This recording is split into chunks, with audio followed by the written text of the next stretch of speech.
Vous venez du bataillon 12e, 13e de ligne. Pouvez-vous présenter un peu votre unité, votre quartier? Au sein du 12e de ligne, on a deux compagnies de fusiliers sur véhicules blindés qu'on va vous présenter par la suite.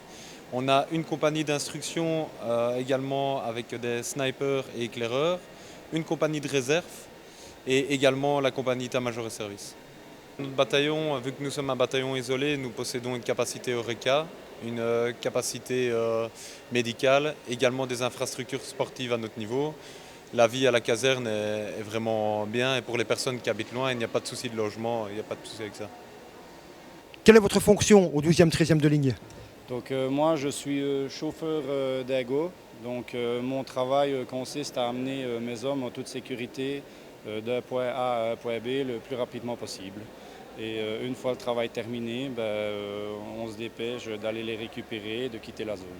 En toute sécurité encore une fois. Nous sommes dans un véhicule assez impressionnant. Qu'est-ce que c'est pour un type de véhicule? Donc ici on se trouve dans un véhicule d'ergo. Donc c'est le véhicule le plus utilisé sur les théâtres d'opération actuellement. Je vois qu'il y a pas mal d'armement sur cette table. Vous pouvez nous le présenter? Oui, donc ici on a tout l'armement des snipers, donc passant par les fusils type AX, Barrett .50 et Scar HPR ici derrière nous. Et ici à la table à côté de nous, on a tout l'armement que possède une section d'infanterie au 12e, 13e de ligne. Vous vous entraînez dans Aspin ou bien en extérieur, dans d'autres pays? On s'entraîne énormément dans les camps belges, donc que ce soit Elsenborn, Bourg-Léopold, etc. Mais on va également pas mal dans les camps extérieurs, type Bergen, Bolitice, pour parfaire nos entraînements sur des stands plus adaptés longue distance pour nous.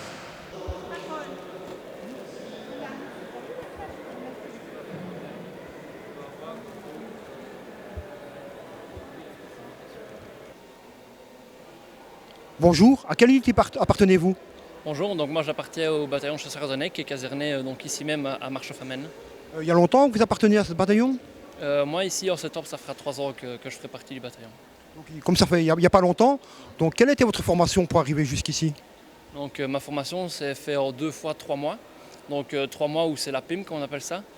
C'est la phase d'initiation militaire, donc où on apprend le métier de militaire simple on va dire. Et puis après j'ai eu 3 mois de formation spécialisée alors là où on a appris le métier de militaire mais fantassin à proprement dit. Quelle est votre fonction au sein de cette unité? Donc moi je suis responsable de tout ce qui est sécurité lors du débarquement et de l'embarquement des troupes dans le véhicule. Et tout ça avec l'arme qu'il y a au-dessus des véhicules, la mitrailleuse en superstructure. Quel a été votre ressenti lorsque vous avez utilisé pour la première fois cette mitrailleuse? C'est assez impressionnant parce que c'est du gros calibre donc ça fait un gros bruit. Et puis le véhicule tremble quand on l'utilise assez fréquemment et c'était assez impressionnant, oui. Quelles sont les caractéristiques principales de ce système d'armes? C'est une arme très, très efficace vu qu'elle est gérée électroniquement donc par ordinateur.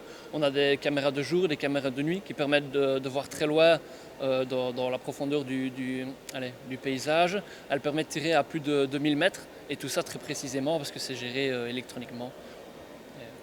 Nous trouvons plus principalement dans le véhicule Piranha. Et ici, moi je suis assis au poste de commande de l'arme téléopérée. Alors je vois des écrans, je vois pas mal de boutons, des manettes. Est-ce que c'est compliqué à mettre en œuvre? Non, ça paraît difficile comme ça, mais en vrai non, c'est très facile, quand on a suivi le cours, c'est très facile de tout mettre en œuvre, il n'y a rien de compliqué à mettre en œuvre là. Finalement, c'est un peu comme un jeu vidéo? Non, pas du tout, parce qu'ici on guide une arme, donc c'est quelque chose de réel et donc ça implique beaucoup de responsabilités. Et de quelle qualité devez-vous disposer pour manipuler cette arme? Il faut beaucoup de concentration, à l'aide du sang-froid pour savoir distinguer si c'est réellement une menace qu'on a en face de nous ou pas.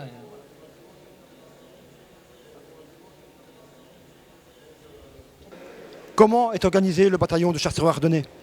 Donc le bataillon est composé d'environ 400 personnes. Il y a 5 compagnies pour ça. Donc il y a une compagnie état-major et service qui vient en appui aux autres compagnies, une compagnie instruction, 2 compagnies miroirs, la deuxième et la troisième compagnie qui sont identiques, et la dernière compagnie qui est la compagnie de réserve opérationnelle. C'est bien un sanglier que je vois là sur votre drapeau? Oui, c'est bien ça. Donc le sanglier est notre mascotte. Donc c'est un animal qui résiste et qui mord, qui répond bien à nos valeurs du bataillon. Votre bataillon jouit d'un grand prestige. Ressentez-vous ce prestige? Oui, bien sûr. Je trouve que le bataillon des chasseurs ardennais est reconnu à la défense pour son esprit de corps et sa fraternité qu'il a au sein de ce bataillon.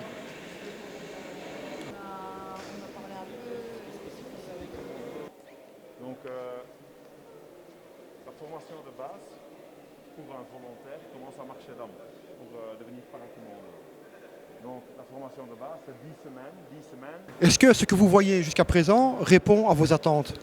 Ben, franchement, oui. Parce que, on va dire, sur le site, j'avais plus ou moins un visuel, il y avait des explications, que ici, je peux parler directement avec des gens qui sont dans le domaine. Du coup, j'ai plus d'explications, on va dire.